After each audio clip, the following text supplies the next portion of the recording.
On that heavy, humid night in Miami, the spotlights at the private airport looked like they'd been turned on just for him.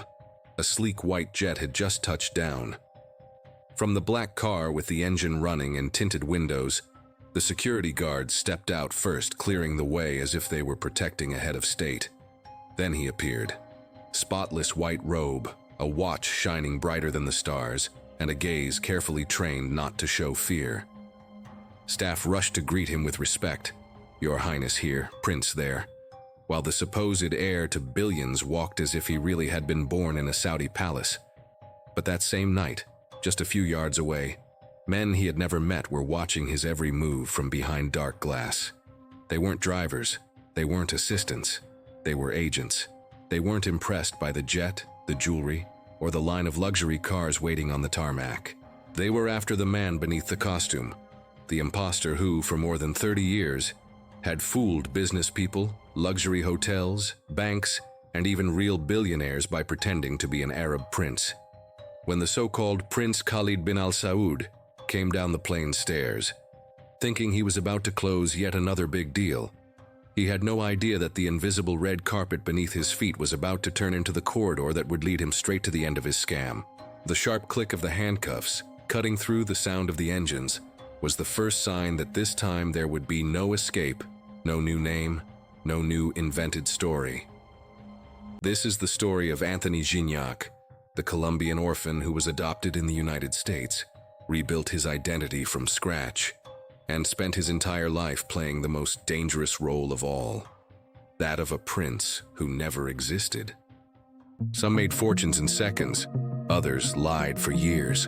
Some fooled kings, others fooled the entire world. This isn't a channel about ordinary crimes. It's about brilliant lies, dirty moves, and dangerously clever minds.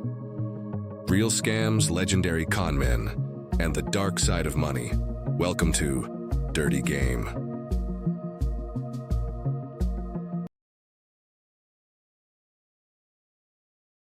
In the wide classroom in Michigan, with metal lockers lining the walls and colorful posters everywhere, there was one boy who always seemed out of place. While the other kids talked about baseball, cartoons, and family vacations, he watched in silence, eyes alert, trying to copy every gesture, every expression, like he was studying a language he still didn't fully understand. To the teacher, he was just Anthony, the quiet kid, shy, with a strange accent. But behind that new name, Jose Moreno still existed, the Colombian orphan who had already seen more loss than most of those kids would see in a lifetime. Before Michigan, there had been street noise, dust, and improvisation. Jose's childhood in Colombia didn't have expensive toys or birthday parties in rented halls, but it did have the weight of responsibilities that didn't match a small body. After his parents died, the house, already fragile, seemed to collapse for good. His world shrank to one duty: take care of his younger brother, Daniel. While other children were being carried in their parents' arms, Jose was carrying bags, hauling water, trying to find little side jobs, anything that could put a simple meal on the table. The lack wasn't just material. It was the feeling that no one really saw them. They were two boys on the margins, surviving in a country in crisis, invisible to almost everyone. That's the world he's in when the word adoption shows up for the first time. For social workers, it's a solution. For Jose, it's a mix of fear and hope he doesn't know how to name. The process is bureaucratic, slow, full of forms he can't read. What really sticks, though, is that strange feeling of being chosen and abandoned at the same time. He isn't adopted along with the world he knows, or with the fragile bonds that still tied him to his reality. He's uprooted, pulled out of one context and dropped into another. In 1977, a middle-class couple in Michigan opens their front door to a boy of about 6. The cold hits him first, the cutting wind, the snow he's never seen, the heavy coats. Then comes the shock of the inside. Soft carpet, toys neatly arranged on shelves, a kitchen full of food no one seems to be counting. For the first time, there's a bedroom just for him. Light every time he flips a switch, hot water running from the tap. But along with the comfort comes something quieter. The sense that his very identity has been put on hold. The name Jose Moreno starts disappearing fast. New documents, new school, new language. Now he's Anthony Gignac. An American name, clean-sounding, easy to pronounce. It's a fresh start, but it's also a cut. His earlier story, with its smells, sounds, and traumas, no longer has a place in this new world. In Michigan, no one knows where he came from, what he lost, what he had to do to take care of his brother. He's the different kid, the Latino boy in a white neighborhood, the adopted child among biological children, the face that doesn't quite match the last names around him. That feeling of not belonging seeps into everything. At school, he notices curious looks, nosy questions, jokes that sound playful but are loaded with poison. At home, there's affection and good intentions, but also a gap in understanding. How do you explain to those parents that behind the grades, the behavior, and the rehearsed smiles, there's a child who learned to survive by being suspicious? His answer isn't to talk, it's to observe. Anthony starts studying people the way others study maps. Tone of voice, posture, clothes, how the most respected kids move, who they talk to, how they take up space. It's during this time that a new fascination starts to grow. The world of wealth and status. In magazines, newscasts, and movies, he finds a universe where the cold never seeps in through cracks, where no one has to beg for attention. Mansions, jets, parties, families that seem untouchable. Among all these images, one set of faces grabs his attention. The royal families of the Middle East. Princes surrounded by bodyguards, golden palaces, fleets of luxury cars, constant travel. They weren't just rich. They were treated almost like sacred beings. The contrast with his origins is brutal. From the boy carrying bags in Colombia to the kid staring at photos of Saudi princes in a heated living room in Michigan, a deep internal split begins to form. On one side, the memory of lack, loss, and the need to throw away pieces of himself just to survive. On the other, the promise of a life where no one would ever dare question his place in the world. Anthony's mind starts moving in silence, between being the boy the world forgot and the man the world reveres. Which identity offers more protection? That question doesn't get answered all at once. It shows up in small gestures. When he tells classmates stories about himself, he starts to exaggerate details, invent connections, create a slightly more glamorous version of his own life. On TV, when images of sheikhs, tycoons, and heirs show up, he doesn't see just distant characters. He sees models. What do they have that he doesn't? It's not just money. It's a title, a last name, a symbolic cloak of power. While his adoptive parents try to fit him into a normal routine, school, chores, friends, sports, something less visible is being born inside him. A persistent fantasy of being someone important, someone untouchable. It's not only about wanting comfort, it's about needing to rewrite his own story in a way that he will never again be the poor, orphaned, forgettable kid from the Colombian outskirts. At the same time, that desire carries a quiet dilemma. How much of himself is he willing to give up to become this other person? The new name was the first step. The stories he tells about his childhood start to change. The real past, harsh and fragmented, begins to be covered by layers of narrative. Little by little, the line between the Jose who existed and the Anthony he's creating becomes blurry. It's at this point in his life, still a teenager, still forming, that the psychological ground for everything that comes later is laid. The displacement, the wound of abandonment, the shock between poverty and opulence, the discovery that identities can be swapped like outfits. All of that isn't just a sad backstory, it's the laboratory. There, in that heated bedroom in Michigan, far from Colombia and his lost childhood, the idea that will one day stop being fantasy and turn into a profession begins to sprout. If the world believes in titles, last names, and well-told stories, maybe the path to becoming someone important isn't to earn that place, but to play it better than anyone else. The salesman at the Mercedes dealership in Michigan wasn't expecting to meet a prince on that ordinary afternoon. It was raining outside, the asphalt was wet, and the showroom windows reflected headlights, umbrellas, and neon signs. When the boy walked in, followed by an adult couple who kept a bit of distance, He just looked like another curious teenager, eyes wide at the shine of the paint. But there was something in the way he moved between the cars, the way he ran his hand along the bodywork, tilted his head to discreetly read the price tags, and stared the salesman in the eye without looking away. Anthony wasn't just checking out cars. He was testing how far the world was willing to believe him. The man in the suit, used to sizing up customers by their watches and shoes, took a few seconds to care. The kid was clearly too young, but the way he spoke wasn't typical. Anthony didn't just say, "I like this car." He made comments about his father's taste for that kind of model, about how, on their last trip, they'd preferred another brand, dropping carefully chosen lines, as if he were inviting the salesman to imagine a life of luxury he couldn't see but could almost feel. The turning point comes when he casually mentions that his father doesn't like wasting time in showrooms, and that, in the Middle East, cars are usually delivered straight to the family estates, not displayed in glass windows. It's not a random line, it's a test. Curious, the salesman asks more questions. Anthony doesn't flinch. He says his father is a Saudi prince, that they're temporarily in the United States, and that he's thinking about sending some cars to the family. The confidence with which he builds the story, the well-timed pauses, the geographic detail, the slightly bored tone of someone used to privilege, breaks down the salesman's initial resistance.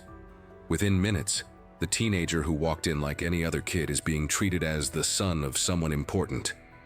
The final request sounds absurd. He wants to take the car for a spin. Not to buy it, of course, just to see if it fits the family's style. The salesman hesitates, looks around, but the fear of losing a potential client tied to a prince outweighs his caution. The key is handed over. The engine starts. And for a few minutes, Anthony doesn't just experience the luxury of the car. He feels that a new identity is possible, and that the world is willing to help him hold it up. That episode, at 12 years old, isn't just a childish prank. It's the first conscious experiment of a persona he'd been building in silence. At home in Michigan, he had learned to read expressions, anticipate reactions, and adjust his behavior to match what people expected to see. At school, he noticed that a small detail in clothing, a well-told story, or a foreign-sounding name spoken with confidence could change the way people treated someone. Anthony's social intelligence didn't show up as straight A grades, but as the ability to read a room like a manual. Through his teenage years, that ability became a kind of ongoing lab. He watched how rich classmates talked about their parents, how they mentioned trips, how they complained about problems that to him would have sounded like pure privilege. He learned that it wasn't just money that created respect, but the way that money was displayed. He discovered that in many cases no one really wanted proof. As long as there was a coherent story wrapped in status symbols, doubt simply evaporated. By 17, the fantasy had taken shape. He stopped being just Anthony, who sometimes spiced up his stories, and started to embody full-blown characters. One of the names he began using was Prince Adnan Khashoggi, tied to one of the richest and most famous men in the Arab world. It wasn't just about repeating a famous name. He studied gestures, speech patterns, the kind of clothes a millionaire would wear, the vocabulary of someone surrounded by international business deals. The clothes changed first. He started picking flashy outfits, watches that looked expensive even when they weren't, sunglasses worn indoors, as if normal light bothered someone used to private jets and hotel suites. Then came the way he talked. He didn't say, "make money." He talked about investments, projects, opportunities. He told wild stories about negotiations with companies in the Middle East, properties in other countries, meetings with executives nobody around him knew, and nobody quite dared to question. The first cons were small, almost discreet. A reservation at a nice restaurant made under the name of a prince or Saudi heir, with the bill promised later. A night at an upscale hotel guaranteed by a credit card that would be sent by the finance team, or an international transfer that hadn't gone through yet because of the time zone. In stores, he'd ask them to bill the office, settle later, or send everything to the family company. Many times the sheer weight of the name he claimed to have opened doors that real money wouldn't have. There were no guns, no break-ins, no explicit threats. What there was subtler, a con that played on trust, vanity, and the hope of profit. Hotel staff felt important serving a supposed prince. Store managers relaxed, imagining they were building a relationship with someone influential. Drivers, receptionists, salespeople, they all stepped into the theater without realizing it. And the more he watched that mechanism work, the clearer the logic became. The world wants to believe. Little by little, Anthony realized he wasn't just playing dress-up. Each success reinforced the idea that this persona could become a permanent tool. The line between truth and performance started to dissolve. When he introduced himself as a prince, it wasn't just a functional lie. There was a part of him that seemed to breathe easier inside that character. The title, the invented last name, the luxurious backstory, all of that felt less painful than admitting to an origin marked by abandonment and scarcity. The small scams piled up like rehearsals for a bigger show. Stores, hotels, ordinary people fooled along the way left a paper trail, but also fueled a dangerous conviction. Playing a prince wasn't just possible. It was effective, admired, and profitable. With every unpaid bill, every lie that worked, he confirmed a private theory. The world rewards those who wear the costume well. And for someone who had once been the invisible boy of a harsh, forgotten childhood, that reward had an almost irresistible shine. The hallway of the Los Angeles hotel smelled like new carpet and imported perfume. Staff hurried past with clipboards in hand, checking reservations, limousine schedules, and special meals. At the center of this small universe of luxury, one name had started to circulate with growing familiarity. Your Highness. The prince staying in the most expensive suite was demanding, surrounded by improvised attendants and an unmistakable air of importance. To the staff, he wasn't just another guest. He was a walking business card, a badge of prestige for the hotel. Anthony Gignac had finally turned the character into a lifestyle. He was no longer the teenager testing limits in Michigan, but a young man moving confidently through the marble lobbies of Los Angeles, Houston, New York. By the late 80s and early 90s, the American luxury circuit had become his stage. Arrivals in limousines, warm greetings, check-in without ever reaching for a wallet. The script was always the same. The Saudi royal family would take care of everything. The scheme looked simple on the surface, but it was sophisticated in execution. Anthony targeted five-star hotels, preferably those known for their discretion and flawless service to high-end clients. He introduced himself as a Saudi prince, or a direct representative of the monarchy, dropping references to properties, oil investments, and ties to powerful families. The details changed, but the core story didn't. He represented old money, abundant money, almost bottomless money. Once he was checked in, the performance began. Limousines on standby 24 hours a day, champagne sent to the room at any time, orders placed straight from exclusive service catalogs.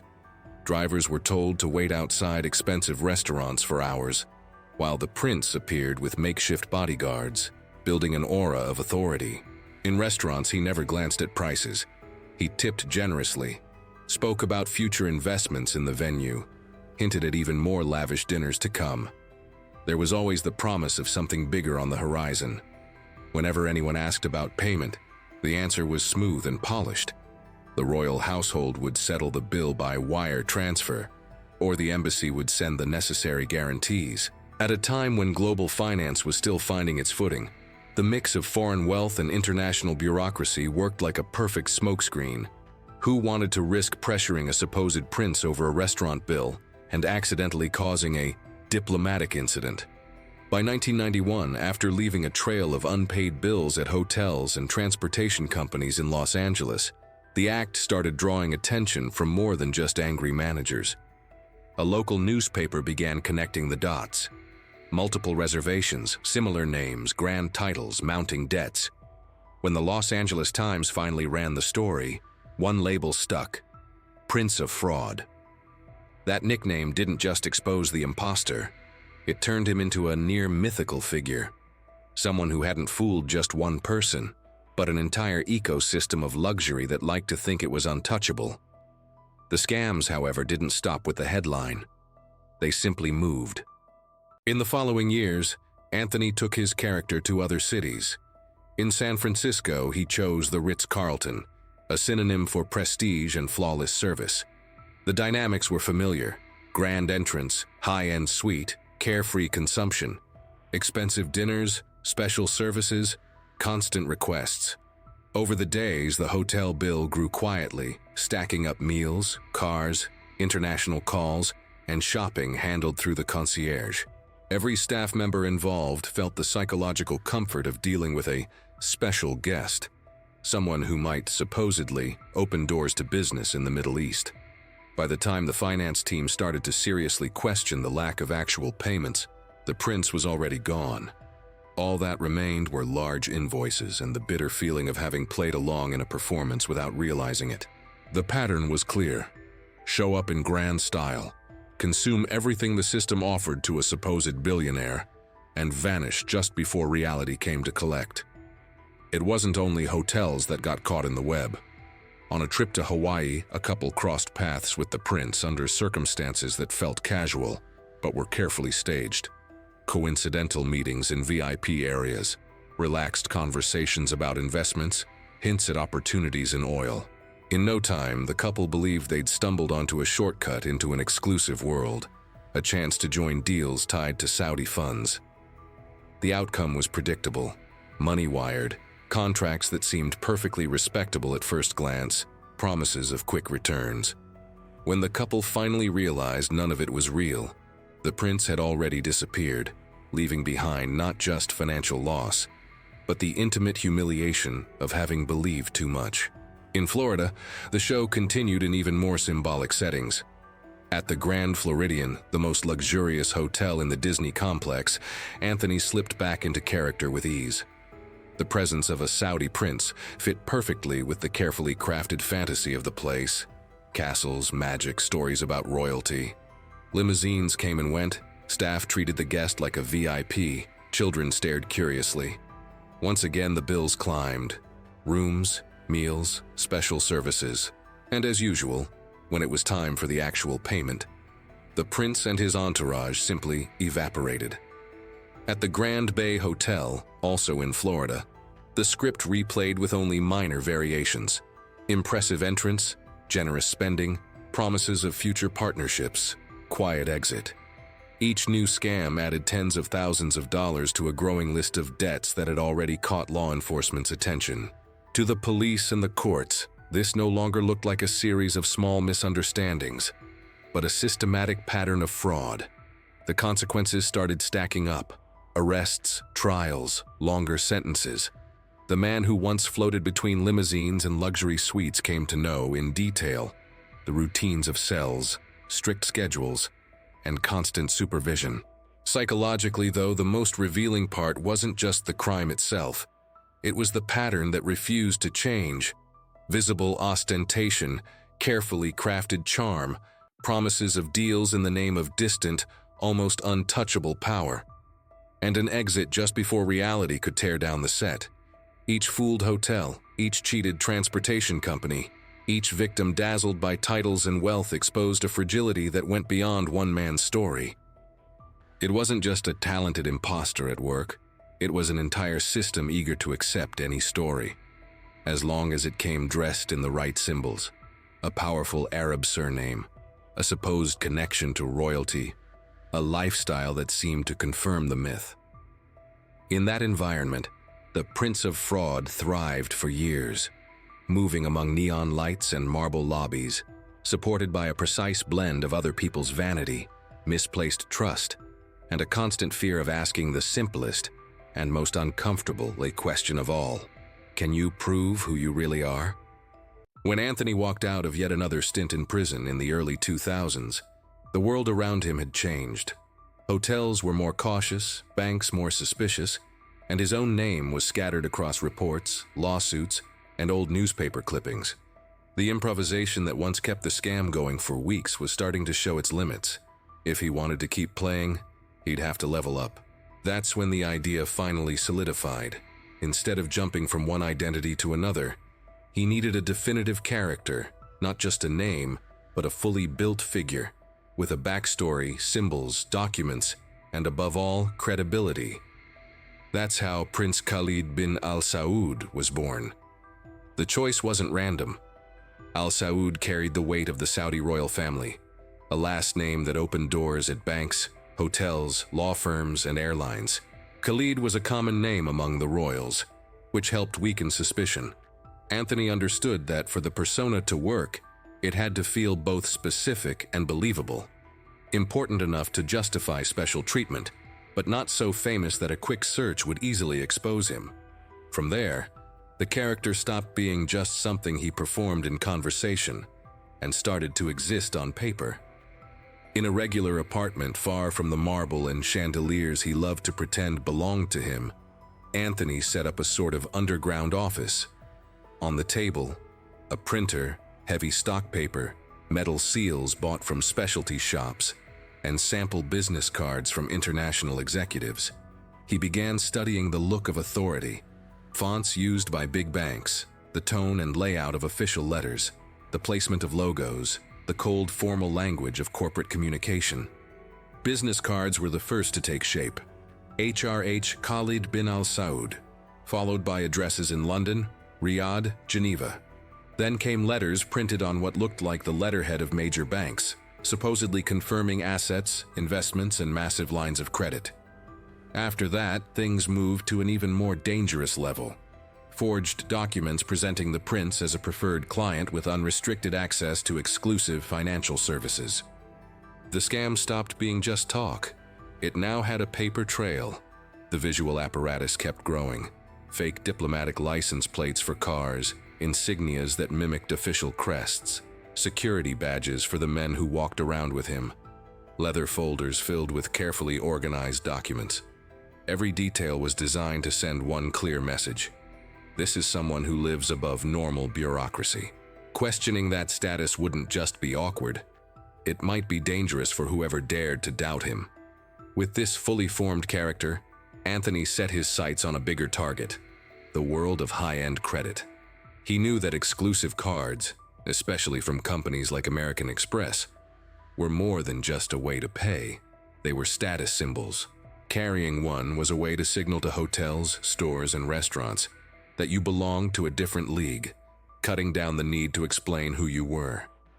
If he could get a platinum or centurion card issued in the name of a real Saudi prince, he'd hold a powerful key to unlock large-scale spending instantly. The plan rested on two pillars: fake documents and corporate fear.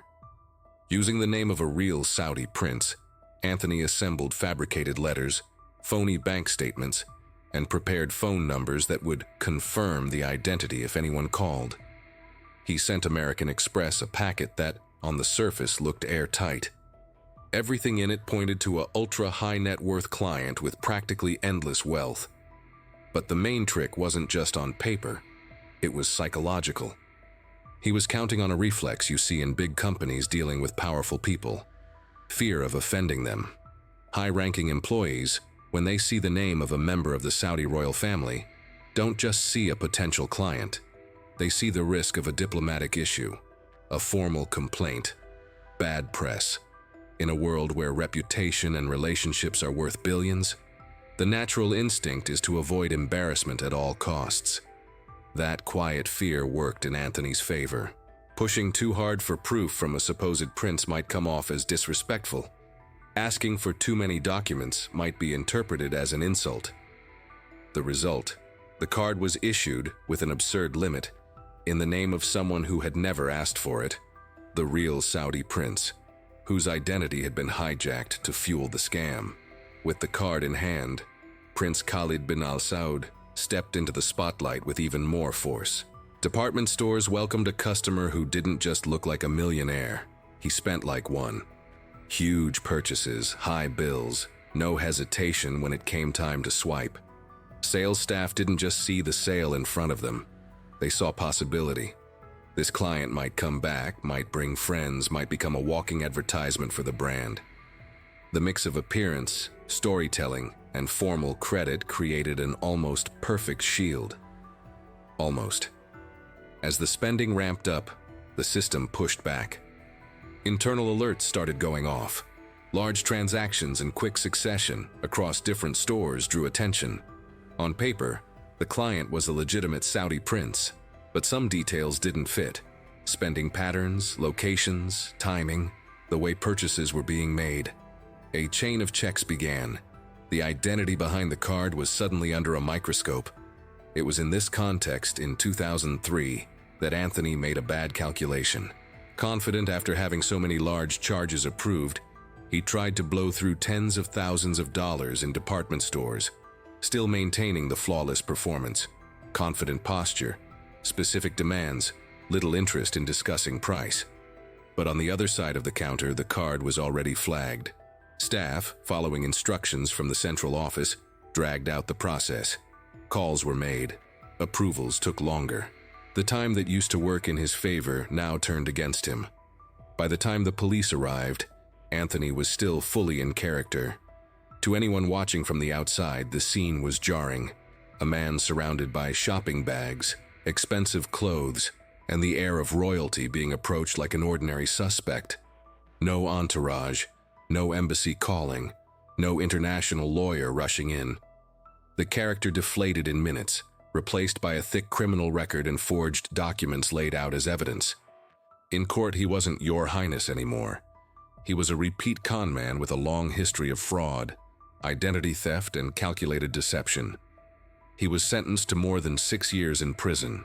The case made one thing brutally clear: how far the scam had evolved. From a teenager convincing a car salesman to hand over the keys for a test drive, to a man manipulating the fear of global corporations terrified of offending a supposed royal. The birth of Prince Khalid bin Al Saud marks the professionalization of the con, the moment the lie stops being improvisation and becomes a system. And at the same time, it shines an uncomfortable light on something else: just how easily powerful institutions, with all their safeguards, can still be steered by something as simple as the fear of saying no to someone who seems too powerful to question. Fisher Island isn't just an address, it's a filter. To get there, there are no regular streets, only private boats or an exclusive ferry. Gates, lists, security, everything is designed to keep the rest of the world on the outside. When Anthony Gignac moved into a luxury apartment on that isolated slice of Miami, the setting did more than offer comfort. It gave him the perfect stage for a character who only exists because of appearances. On the inside, Prince Khalid bin Al Saud seemed to have finally found his natural habitat. Balconies with ocean views, rows of luxury cars, staff trained to treat any resident as important. Fisher Island is the kind of place where asking too many questions feels almost offensive. If someone lives there, the assumption is that money has already done the filtering. For an imposter, that's not just convenient. It's strategic. Coming out of another stint in prison, Anthony learned the lesson in his own way. Hotel bills, no matter how glamorous they looked, were small games. Now the goal was different. It wasn't just about consuming luxury anymore. It was about becoming the source of it. The new ambition had scale: global investments, international funds, promises of hundreds of millions. To pull that off, he couldn't act alone. Enter Carl Martin Williamson. Carl didn't have Anthony's flair for theatrics, but he brought something just as valuable: a surface-level look of corporate respectability. Together, in 2015, they created Martin Williamson International, a company that on paper looked like a sophisticated bridge between massive Middle Eastern fortunes and Western investment opportunities. The name was neutral and solid, with the ring of a serious firm. Behind it, the storyline was the same as always: the supposed Saudi prince ready to move astronomical amounts of money.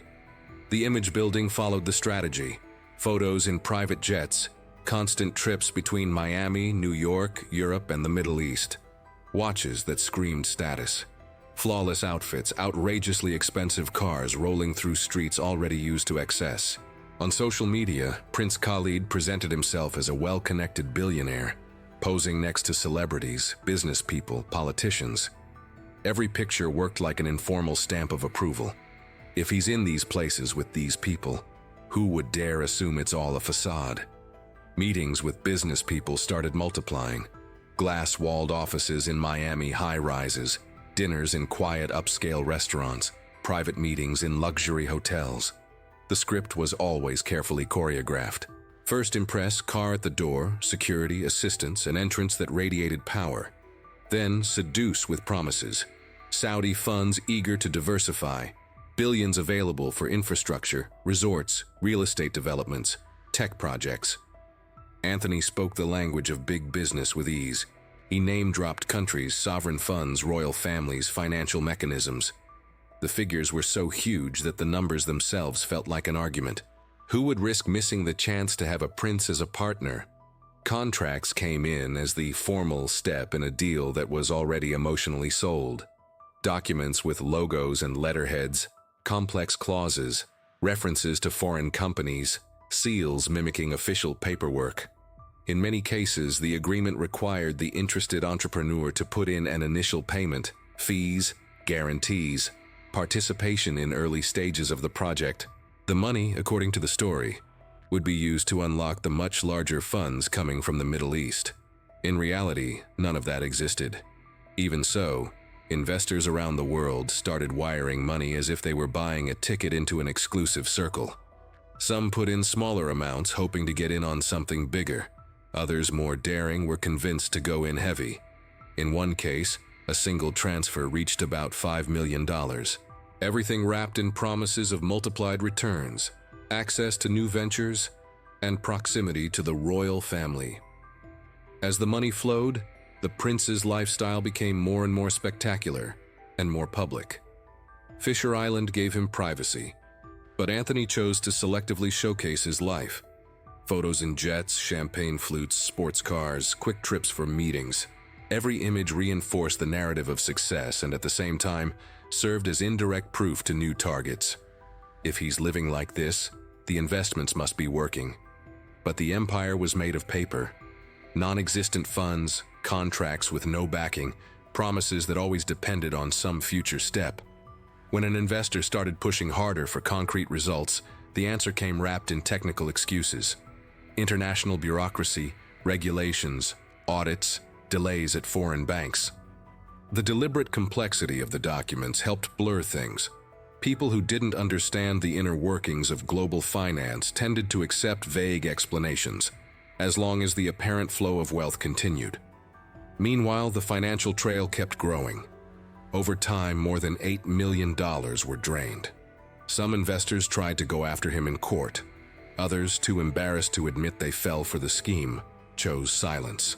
The shame of confessing they believed in a prince playing a perfect story hurt almost as much as the financial loss. In many circles, Anthony's name carried a strange aura. To some, he was an accomplished con man. To others, he still looked like someone well-connected. And suspicion took a long time to turn into an open accusation. What made this phase different from the earlier scams wasn't just the amount of money, but the reach. It was no longer about one hotel, one unpaid bill, one couple fooled by a story about oil. Now the targets were entrepreneurs and investors, people used to moving large sums, who still proved vulnerable to the same basic mechanism, the fascination with power and the thrill of getting close to a wealth that looks infinite. On the surface, everything kept running. Fisher Island remained the showcase. The jets took off, the cars rolled on.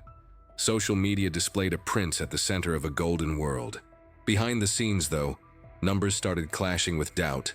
Contracts began to be reviewed with colder eyes, and a few questions, the ones nobody wanted to ask at the beginning, came back.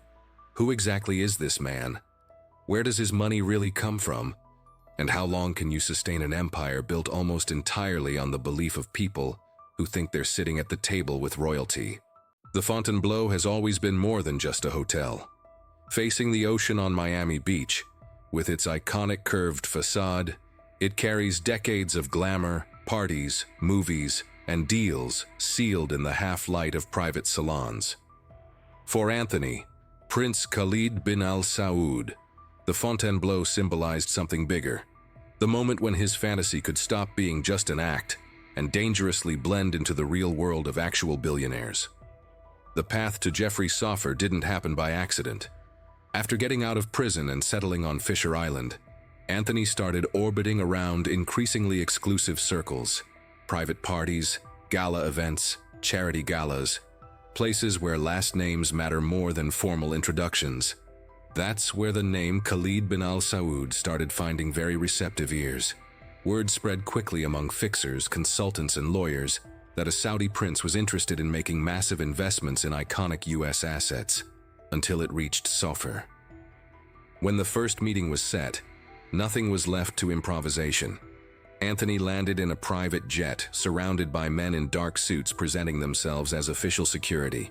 Some wore metal badges, discreet, but visible enough to suggest ties to some foreign authority. On the tarmac, cars with diplomatic plates were waiting. The message was clear. This wasn't just a rich guy. This was someone who supposedly carried political status. In the meeting, in a private room far from the hotel's regular movement, Jeffrey Soffer came face to face with a man who seemed to have memorized every code of power. Anthony spoke confidently about sovereign wealth funds, international portfolios, diversification strategies. He showed familiarity with London, Geneva, Dubai, Riyadh, as if he lived permanently in airports and high-level meetings. In the middle of all the numbers and financial jargon, he dropped the central point: his supposed interest in buying a stake in the Fontainebleau worth around $440 million. The proposal, as big as the stage itself, hit a sensitive spot. For Soffer, it wouldn't just be a massive injection of capital, but also a symbolic partnership with the Saudi royal family, a stamp of global prestige. Anthony knew that. So he didn't just talk about financial returns. He talked about legacy, about building something historic, about turning the Fontainebleau into a gateway between the West and the Arab world. The relationship evolved in layers. After the first formal meetings came the calculated gestures. Expensive gifts were sent to Soffer: luxury watches, high-end items, objects supposedly brought from palaces in the Middle East. On some occasions, Jeffrey was invited to fly on private jets to meetings in other locations, reinforcing the feeling of being close to someone who moved on a level where money and borders were flexible ideas. Behind the scenes, the machinery of the scam never stopped. Men introduced as security followed protection protocols, positioned themselves at doors, checked rooms, acted as if they reported to some distant government. Fake badges caught the light in hallways. Cars with fake diplomatic plates passed through checkpoints with fewer questions. Invitations to exclusive events, supposedly attended by other high-profile figures, circulated. Everything reinforced the same narrative. Being close to the prince meant being plugged into a constellation of power. Anthony worked two central levers with precision: vanity and ambition. He knew how to praise without sounding like a suck-up, how to frame Soffer as a visionary and the ideal partner to expand a Saudi hospitality empire. It was always implied that, out of so many American developers, Jeffrey had been chosen. That kind of story never appears in contracts, but it quietly weighs on the decisions of the person hearing it. As talks about buying a stake in the hotel advanced, lawyers, consultants, and technical teams stepped in. Contracts started to circulate, stamped with impressive letterheads, referencing offshore companies, funds in foreign banks, and detailed clauses about the schedule for releasing capital. For many people involved, the sheer complexity of the paperwork felt like proof it was all legitimate. Few are truly comfortable, aggressively questioning someone who shows up wrapped in the symbols of wealth and power. In that atmosphere of growing trust, meetings started happening in more relaxed settings too. Dinners at top-tier restaurants, long conversations, laughter, toasts. And it's in one of those seemingly ordinary moments that the first real crack appears. In a high-end restaurant, the table is covered with carefully plated dishes, neatly lined up glasses, servers trained to anticipate needs. The mood is a mix of formality and intimacy. Anthony is at ease, as always. He talks about recent trips, mentions meetings in other countries, comments on future plans for the Fontainebleau. At some point, the waiter approaches to take the main course orders. Jeffrey Soffer watches, almost out of habit, how his guest behaves. A Saudi prince, supposedly a devout Muslim, used to strict dietary rules. He expects something that fits that image, maybe halal meat, fish, or a vegetarian dish. Instead, he hears with casually delivered certainty, the prince order a pork dish. The moment lasts only a few seconds, but it lands with the weight of years of contradictions. The waiter hesitates for a split second as if he misheard. Anthony repeats the order, unbothered, specifying the cut he wants. The conversation moves on, but it doesn't flow quite as smoothly on the other side of the table. For Safar, who has at least a basic sense of religious customs, the mismatch is brutal. A Saudi prince, heir to a family that presents itself to the world as guardian of Islamic tradition, ordering pork as casually as if he were choosing any random entree. Nothing is said right then. There's no direct accusation, no obvious look of suspicion. The dinner goes on, glasses are raised, plans are still mentioned. But in Jeffrey's mind, something shifts. The signals that once formed a coherent picture, jets, bodyguards, diplomatic plates, dense contracts, now share space with a simple, disturbing question. If someone so invested in projecting religious identity ignores one of the most basic taboos of that faith, what else in that story might be pure facade? From that small, seemingly trivial detail, the perfectly staged fantasy starts to show cracks. And once doubt settles in for people used to dealing with calculated risk, the next step is rarely to ignore the sign. It's to go back and re-examine everything that, up to that point, had been accepted without question. Jeffrey Safar couldn't shake the memory of the pork order. At first, he tried to rationalize it. Maybe the guy wasn't that religious. Maybe there was some cultural nuance he didn't really understand. But the image of a supposed Saudi prince, heir to a family so deeply tied to Islam, casually choosing bacon and pork without a second thought started to act like an uncomfortable crack in everything that had seemed solid until then. Safar decided to do what truly wealthy people do when something feels off. Not confront it right away, but investigate in silence. Quietly, he activated the private security team tied to the Fontainebleau. These weren't nightclub bouncers. They were professionals used to dealing with financial risk, blackmail, and corporate espionage. The order was clear. Figure out who His Royal Highness Khalid bin Al Saud really was. The work started with the most visible things. Diplomatic plates on the Ferrari, business cards, letters supposedly issued by international banks, documents on the letterhead of big-name law firms. Everything was photographed, copied, cataloged. At first glance, the look was flawless. But as specialists went through every detail, small inconsistencies began to show up. Codes that didn't match anything official, document formats that didn't follow real standards, addresses that didn't actually connect to the institutions they were supposed to represent. At the same time, the team dug into the prince's digital trail: social media, travel records, event appearances, connections with other business people. There really was a whole world orbiting that figure. Photos on private jets, parties in expensive destinations, meetings with influential people. But the deeper they looked, the more it all seemed built to be seen, not lived. Recycled poses, carefully staged angles, an obsessive need to show off that to a trained eye, looked more like a character portfolio than the quiet routine of a real Saudi royal. Reports piled up until the team reached a clear conclusion. There were signs of fraud, illegal use of diplomatic symbols, and strong evidence of identity theft. The dossier went to Safar, who took it, along with his lawyers, to federal authorities.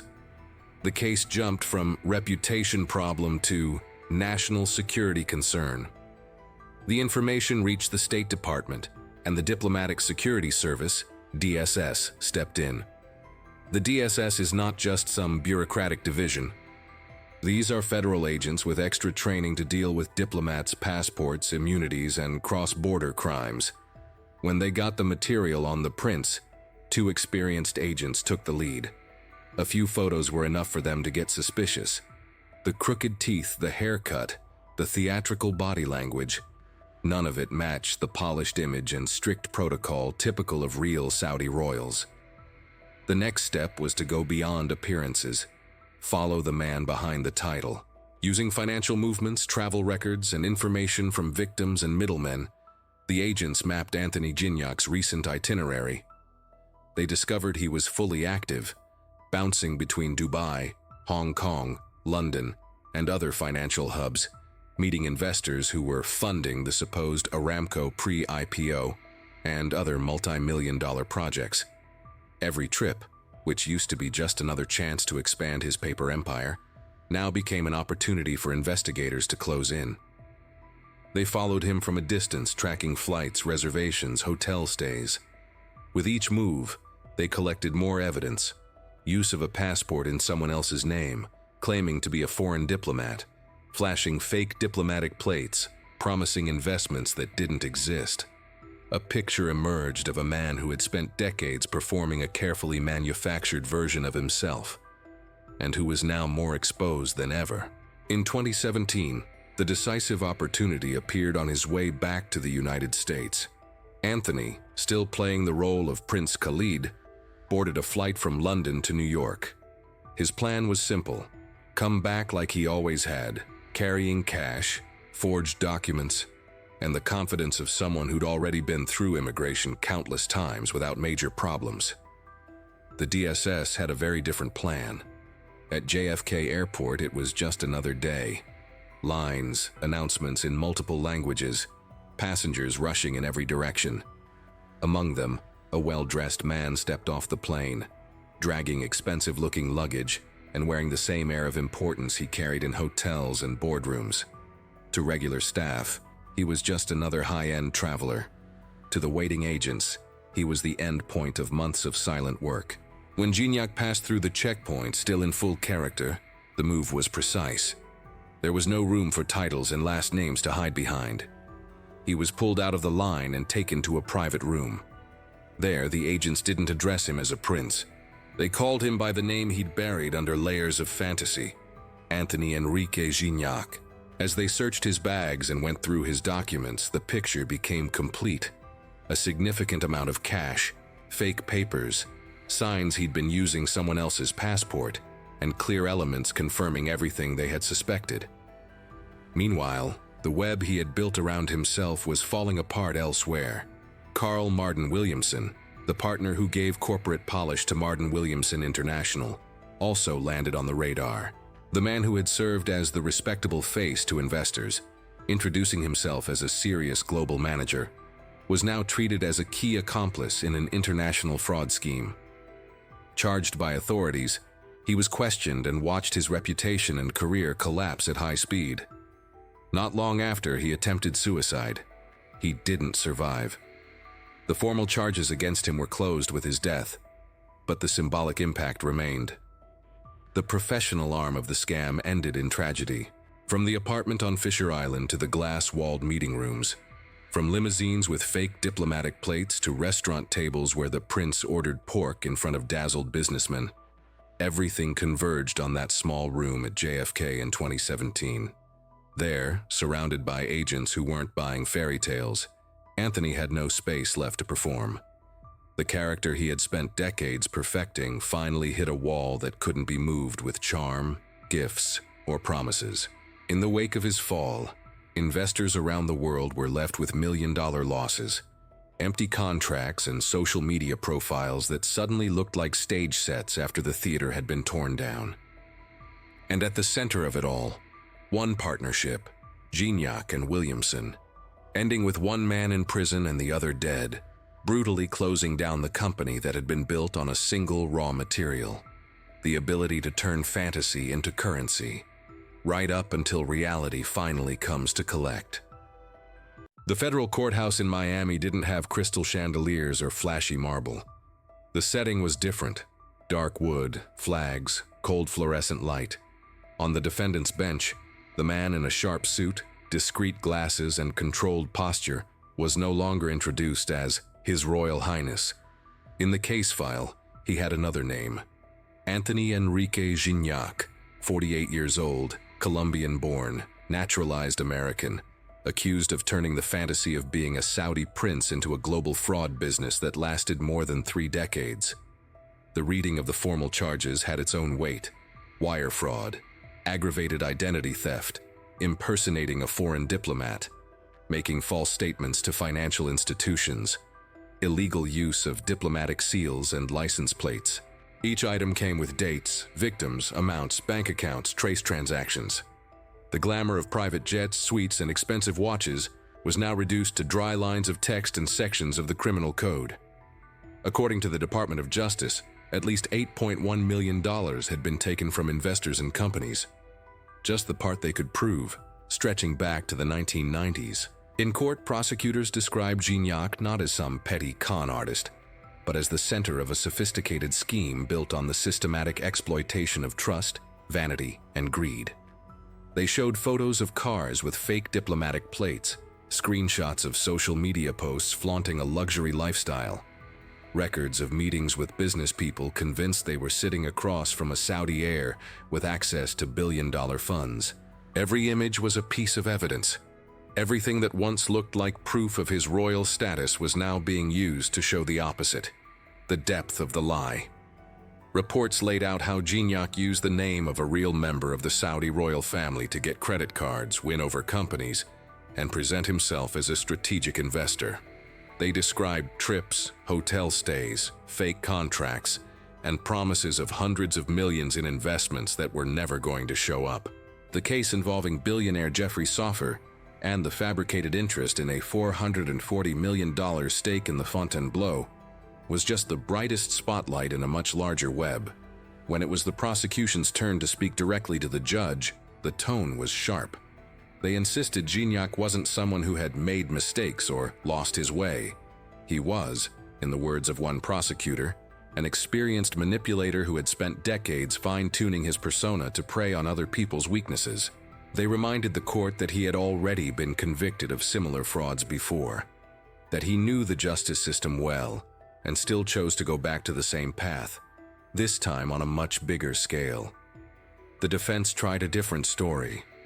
His lawyers pointed to his traumatic childhood in Colombia, the adoption, the cultural dislocation, a life marked by trying to be accepted. They suggested the prince persona had, at some point, turned into a kind of second skin, blurring the line between reality and performance. They tried to paint him as a broken man more than a cold, calculating criminal. Statements brought into the case reinforced this ambiguity. Agents who had questioned him and people around his daily life said that, in certain moments, it really seemed like he believed he was the prince. Not just as a tactic, but as some kind of psychological defense, a way to run away from Jose Moreno the orphan, from Anthony the rejected kid, from a past he refused to face. In small comments, he let slip a mix of calculation and self-delusion, talking about the family, duties to the kingdom, responsibilities that sounded more like excuses to keep playing the role than honest confessions. Even so, for the court, this deep dive into his own character didn't erase the real-world damage. Investors were misled, companies lost money, trust was shattered. People who got close to the prince weren't only after profit, they were also chasing status and ended up with financial losses and public embarrassment. The official number, $8.1 million, was presented as the minimum proven, the visible tip of an entire career built on the same pattern. In 2019, the moment of sentencing finally came. The room went heavy and quiet when the judge read the decision. More than 18 years in federal prison. It was a long sentence, especially for someone who had spent so many years slipping out of trouble, sometimes with charm, sometimes through legal loopholes, sometimes just by changing locations. Now, time would no longer be measured in dinners, trips, and meetings, but once again in bars, head counts, and rigid routines. The judge's remarks echoed the prosecution's tone. Gignac was treated as the deliberate leader of a scheme, not as someone passively dragged along by his own fantasy. The judge emphasized planning, repetition, and the pattern stretching over decades.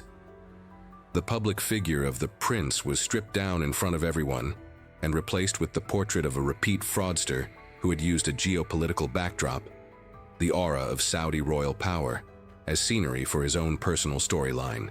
Outside, the media did what it always does with stories that mix luxury, lies, and a dramatic fall. It turned the case into content. Newspapers, magazines, podcasts, documentaries. Reporters retraced the path of the Colombian orphan adopted in Michigan. The teenager who started out by sweet-talking his way into test drives in Mercedes.